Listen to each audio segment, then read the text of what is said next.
25 साल का अंश 50 साल की पुष्पा पर दिल हार बैठा। क्या मिला उन्हें प्यार। राधे राधे दोस्तों, आज की कहानी है पुष्पा की, एक ऐसी महिला जिसने अपनी पूरी ज़िंदगी अपने परिवार के लिए कुर्बान कर दी। उसने कभी अपने बारे में नहीं सोचा, लेकिन एक दिन उसकी ज़िंदगी में एक ऐसा इंसान आया जिसने उसे एहसास दिलाया कि उम्र बढ़ने से इंसान की खुशियाँ ख़त्म नहीं होती। सुबह के 5 बजे थे। पूरी कॉलोनी अभी गहरी नींद में थी, लेकिन पुष्पा की रसोई में चाय बढ़ रही थी। रोज की तरह उसने भगवान के सामने दीपक जलाया और अपने दिव्यांगत पति को की तस्वीर के सामने हाथ जोड़कर बोली, देखो जी, आज भी सब ठीक है, आपकी बेटियां खुश हैं, बस आपकी बहुत याद आती है। ये कहते कहते उसकी आंखें भर आई। 25 साल पहले एक सड़क हादसे में उसके पति राजेश की मौत हो गई थी। तभी बड़ी बेटी सिर्फ 6 साल की थी और छोटी बेटी 3 साल की। रिश्तेदारों ने कहा, पुष्पा दूसरी शादी कर लो, लेकिन उसने साफ मना कर दिया। मेरी बेटियां ही अब मेरी दुनिया हैं। उसने दिन रात मेहनत की, सब लोगों के कपड़े सिले, कभी टिफ़िन बनाए, कभी बच्चों को पढ़ाया।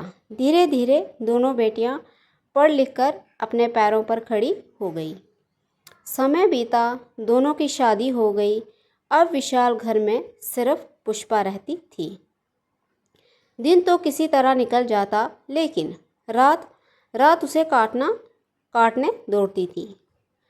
खाली डाइनिंग टेबल, खाली सोफे और दीवारों पर टंगी पति की तस्वीर, ये उसकी साथी थे। एक दिन पड़ोसन शांति आई, अरे पुष्पा, तू कितनी किस्मत वाली है, अब ना कोई जिम्मेदारी ना किसी की चिंता, बस आराम ही आराम। पुष्पा हल्का सा मुस्कुरा दी, लेकिन शांति के जाते ही उसकी मुस्कान गायब हो गई। उसने पूरे घर में नज़र दौड़ाई, चारों तरफ सन्नाटा था। वह धीरे से बोली, जिस घर में किसी की आवाज़ ना गूंजे वहाँ आराम नहीं, अकेलापन रहता है। इतना कहते ही उसकी आंखों से आंसू बह निकले। उसी रात अचानक बाथरूम का पाइप फट गया, पूरा फर्श पानी से भर गया। घबराकर उसने अपनी बड़ी बेटी दिव्यानी को फ़ोन किया।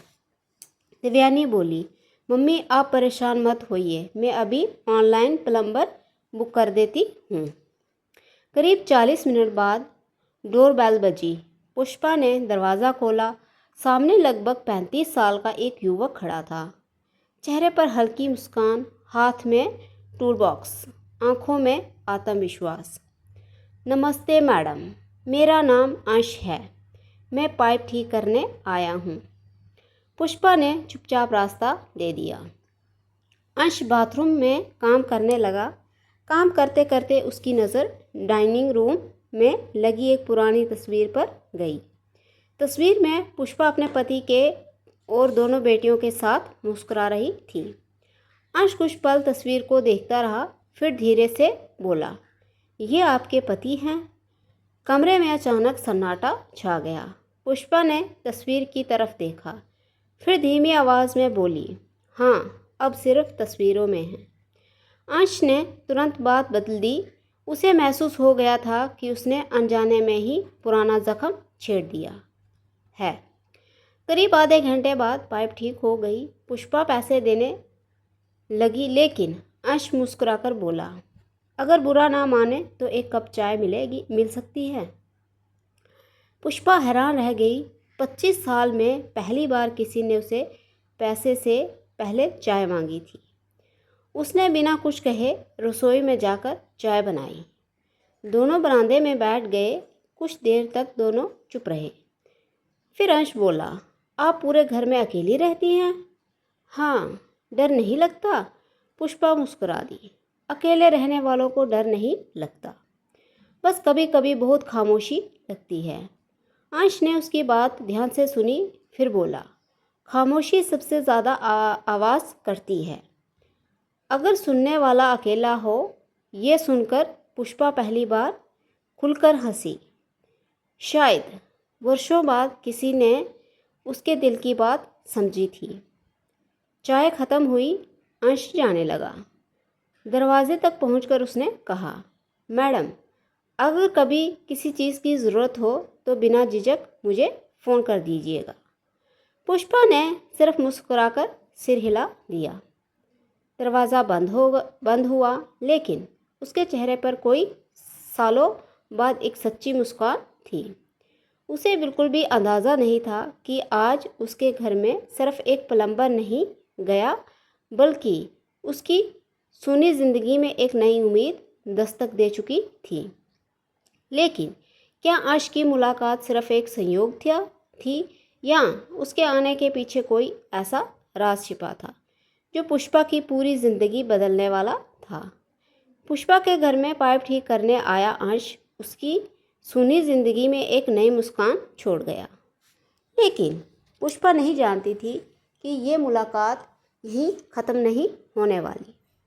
अगली सुबह पुष्पा हमेशा की तरह मंदिर जाने के लिए घर से निकली। मंदिर की सीढ़ियाँ चढ़ते समय अचानक उसका पैर फिसल गया। वह गिरने ही वाली थी कि किसी ने उसका हाथ पकड़ लिया। संभल कर पुष्पा ने देखा, सामने अंश खड़ा था। वह मुस्कुराते हुए बोला, लगता है भगवान बार बार हमारी मुलाकात करवाना चाहते हैं। पुष्पा हल्का सा मुस्कुराई, तुम यहाँ? मैं हर मंगलवार यहाँ आता हूँ। दोनों ने साथ में दर्शन किए। मंदिर के बाहर अंश ने पूछा, अगर आपको जल्दी ना हो तो एक चाय पी सकते हैं? पुष्पा कुछ पल सोचती रही, फिर बोली, ठीक है, लेकिन सिर्फ 5 मिनट। दोनों सड़क किनारे एक छोटी सी चाय की दुकान पर बैठ गए। चाय वाला उन्हें देखकर बोला, भाभी जी, चीनी कम या ज़्यादा? दोनों एक दूसरे को देखकर हंस पड़े। कई साल बाद पुष्पा इतनी खुलकर हंसी थी। घर लौटते समय मोहल्ले की 2 औरतों ने उन्हें साथ देख लिया। देखा, उम्र देखो और शौक देखो। बेटियों की शादी हो गई तो अब खुद इश्क लड़ाया जा रहा है। पुष्पा ने सब सुन लिया, उसका चेहरा उतर गया। घर पहुंचते ही उसने अंश का नंबर मोबाइल से डिलीट कर दिया। उसने मन ही मन कहा, अब नहीं, लोग सही कह रहे हैं। उधर अंश कई दिनों तक इंतज़ार करता रहा, ना कोई फ़ोन ना कोई संदेश। आखिर उसने एक दिन हिम्मत करके दरवाज़ा खटखटाया। पुष्पा ने दरवाज़ा खोला। तुम यहाँ क्यों आए हो? मैंने कुछ गलत किया? नहीं। फिर? पुष्पा की आंखों में आंसू आ गए। समाज गलत समझेगा, मेरी बेटियाँ क्या सोचेंगी? अंश शांत स्वर में बोला, क्या किसी के सामान से बात करना भी गलत है? पुष्पा चुप रही।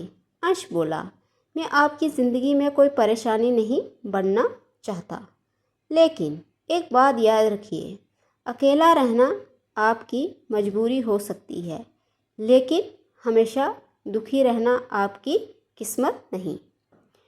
इतना कहकर वह चला गया। उस रात पुष्पा को बिल्कुल नींद नहीं आई। उसे बार बार अंश की बात याद आ रही थी। वह बालकनी में जाकर बैठ गई। सामने बच्चों को अपने दादा दादी के साथ खेलते देखा। उसकी आंखों में आंसू बहने लगे। वह पहली बार समझ रही थी कि उसने अपनी पूरी ज़िंदगी दूसरों के लिए जी, लेकिन कभी अपने दिल से नहीं पूछा कि उसे क्या चाहिए। उसी समय उसका फ़ोन बजा। स्क्रीन पर नाम था देवयानी। बड़ी बेटी पुष्पा ने फ़ोन उठाया, लेकिन उसे बिल्कुल अंदाज़ा नहीं था कि अगले ही पल देवयानी ऐसी बात कहने वाली है जिससे उसकी ज़िंदगी हमेशा के लिए बदल जाएगी। क्या दीवानी अपनी माँ का साथ देगी या समाज की तरह वह भी उन्हें गलत समझेगी? कांपते हाथों से फ़ोन उठाती है। हेलो बेटा। दूसरी तरफ से देवयानी की खुश आवाज़ आई। हैप्पी मॉर्निंग मम्मी, कैसी हैं आप? मैं ठीक हूँ बेटा। देवयानी कुछ पल चुप रही, फिर बोली, मम्मी, आज मैं आपसे एक ज़रूरी बात करना चाहती हूँ। पुष्पा का दिल ज़ोर से धड़कने लगा। उसे लगा शायद किसी ने उसे और अंश को साथ देख लिया होगा। हाँ बेटा बोलो, देवयानी ने गहरी सांस ली। मम्मी, क्या आप सच में खुश हैं? ये सवाल सुनकर पुष्पा बिल्कुल चुप हो गई। उसने वर्षों बाद पहली बार किसी को ये पूछते सुना था कि वह खुश है या नहीं। उसकी आंखों से आंसू बह निकले। खुशी? अब इस उम्र में कैसी खुशी बेटा? देवयानी बोली। यही तो गलती है मम्मी, आपने हमेशा हमारी खुशी के बारे में सोचा, लेकिन कभी अपनी खुशी के बारे में नहीं। पुष्पा कुछ बोल ही नहीं पाई। देवयानी आगे बोली। कल मोहल्ले की एक आंटी का फ़ोन आया था। उन्होंने कहा कि आप किसी आदमी के साथ चाय पी रही थी। ये सुनते ही पुष्पा के हाथ कांपने लगे। बेटा, बात वैसी नहीं है। मम्मी, पहले मेरी बात सुनिए। अगर कोई इंसान आपको सम्मान देता है, आपकी परवाह करता है और आपको मुस्कुराने की वजह देता है, तो उसमें गलत क्या है? पुष्पा हैरानी से फ़ोन पकड़े खड़ी रह गई। तुम नाराज़ नहीं हो? देवयानी की आवाज़ भरी गई। नाराज़ तो मैं खुद से हूँ मम्मी। हम दोनों बहनें अपनी अपनी दुनिया में इतनी व्यस्त हो गई कि कभी ये नहीं सोचा हमारी माँ अकेली कैसे रहती होगी। ये सुनकर पुष्पा फूट फूट कर रो पड़ी।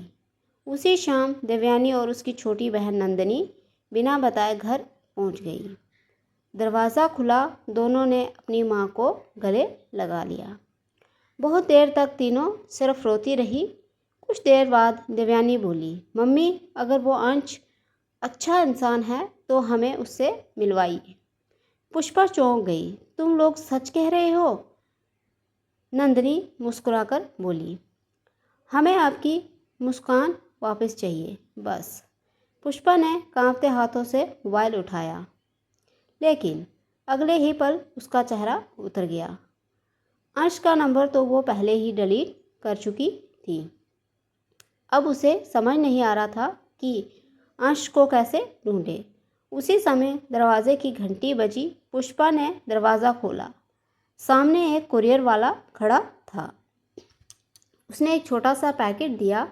उस पर सिर्फ एक पर्ची चिपकी थी, जब भी लगे कि दुनिया आपको समझ नहीं रही, आसमान की तरफ देख लेना। मैं वहीं कहीं आपकी मुस्कान की दुआ कर रहा हूँगा। अंश। पुष्पा के हाथ कांपने लगे। उसने तुरंत बाहर देखा, लेकिन अंश कहीं दिखाई नहीं दिया।